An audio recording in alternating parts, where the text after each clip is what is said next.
प्रिय आत्मन, आज एक बहुत गहरी बात पर बात करनी है। बात छोटी लगती है, लेकिन जितनी गहराई में उतरोगे उतना ही चौंकोगे। बात है बद्दुआ की, किसी की हाय लेने की, किसी का दिल दुखाने की। और उस दुखे हुए दिल से जो लहर उठती है, वह लहर कैसे लौटकर तुम्हारे ही जीवन को जला देती है। लोग सोचते हैं बद्दुआ कोई जादू है, कोई तंत्र मंत्र है। नहीं, बद्दुआ कोई जादू नहीं, बद्दुआ एक विज्ञान है। जब कोई व्यक्ति अपने भीतर से टूटकर, बेबस होकर, आंसुओं के साथ कहता है भगवान करे तुम्हारा भी यही हाल हो, तो वह शब्द नहीं होता, वह उसकी पूरी ऊर्जा का, उसकी पूरी पीड़ा का संघनन होता है। और ऊर्जा कभी मरती नहीं, वह बदलती है, घूमती है और लौट कर आती है।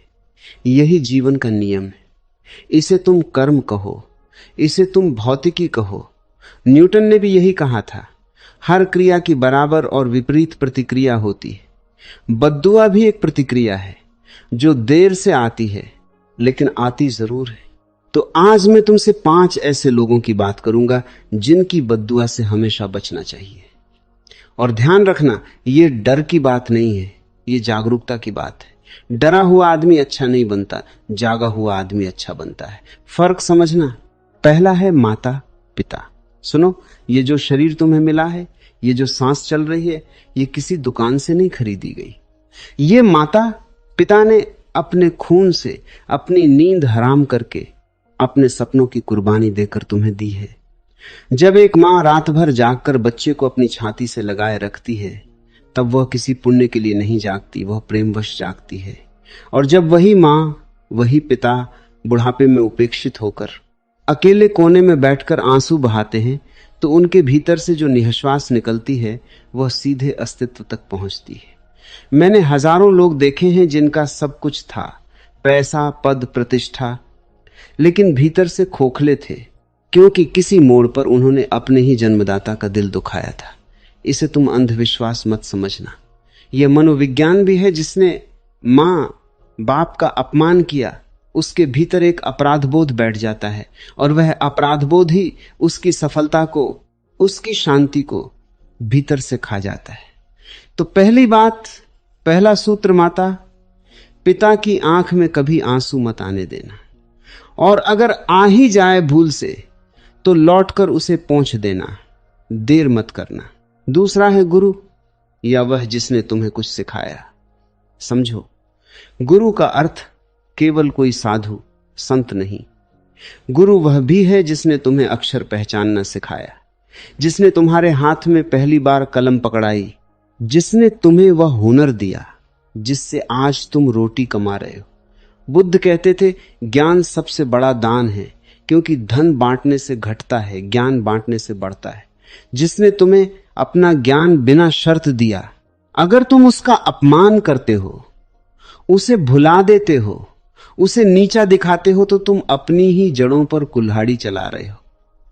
मुझे याद आती है एक पुरानी कथा। एक शिष्य बड़ा होकर बहुत बड़ा विद्वान बना, राज्यसभा में पूजा जाने लगा। एक दिन उसका पुराना गुरु, जो अब बूढ़ा और गरीब हो चुका था, उससे मिलने आया। शिष्य ने भरी सभा में उसे पहचानने से इनकार कर दिया। कहा, यह भिखारी कौन है? गुरु चुपचाप लौट गया, कुछ नहीं बोला। लेकिन कहते हैं, उस दिन के बाद उस विद्वान की बुद्धि धीरे धीरे कुंद होती गई, उसके शब्द भूलने लगे। वह वही सम्मान फिर कभी न पा सका। यह कोई श्राप नहीं था, यह तो बस इतना था कि जिस चेतना ने उसे रोशनी दी थी, उस चेतना से उसका नाता टूट गया था।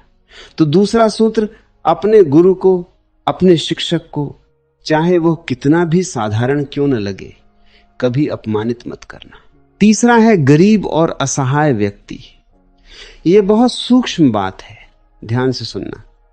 जिसके पास शक्ति है, पद है, धन है, वह अगर किसी कमजोर को सताता है, तो कमजोर के पास बदला लेने का कोई साधन नहीं होता, कोई कोर्ट कचहरी नहीं होती।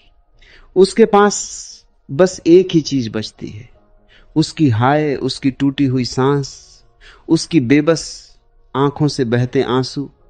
और यही सबसे खतरनाक ऊर्जा होती है, क्योंकि इसमें कोई प्रतिशोध का भाव नहीं होता, इसमें शुद्ध पीड़ा होती है। और शुद्ध चीज हमेशा ज्यादा गहराई तक असर करती है। जीसस ने कहा था, जो तुमने इन छोटों में से किसी एक के साथ किया वह तुमने मेरे साथ किया। यह कोई काव्यात्मक बात नहीं थी, यह एक गहरा सत्य था। जो आदमी सड़क पर बैठे भिखारी को दुत्कारता है, जो नौकर को अपमानित करता है, जो अपने से कमजोर पर रौब गांठता है, वह असल में अपने ही भविष्य में एक गड्ढा खोद रहा होता है। शक्ति परीक्षा इसी बात की होती है। तुम कमजोर के साथ कैसा व्यवहार करते हो। ताकतवर के सामने तो हर कोई झुकता है, वहां कोई गुण नहीं। असली इंसान वह है जो कमजोर के सामने भी झुक सके, उसकी मदद कर सके। तो तीसरा सूत्र, किसी गरीब को, किसी असहाय को कभी अपमानित मत करना, उसकी आह मत लेना। चौथा है स्त्री, विशेषकर वह स्त्री जो तुम्हारे घर से जुड़ी हो, मां, बहन, पत्नी, बेटी। पूरब का पुराना ज्ञान कहता है, जहां नारी का सम्मान होता है वहां देवता निवास करते हैं। यह कोई धार्मिक जुमला नहीं है, यह एक सामाजिक और मनोवैज्ञानिक सत्य है। जो घर स्त्री के आंसुओं पर टिका हो वह घर कभी सुखी नहीं रह सकता, चाहे बाहर से कितना भी चमकता दिखे।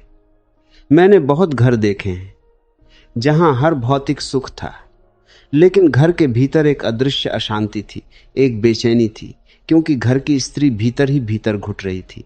स्त्री की पीड़ा दिखाई नहीं देती, क्योंकि वह चीखती नहीं, वह सहती है।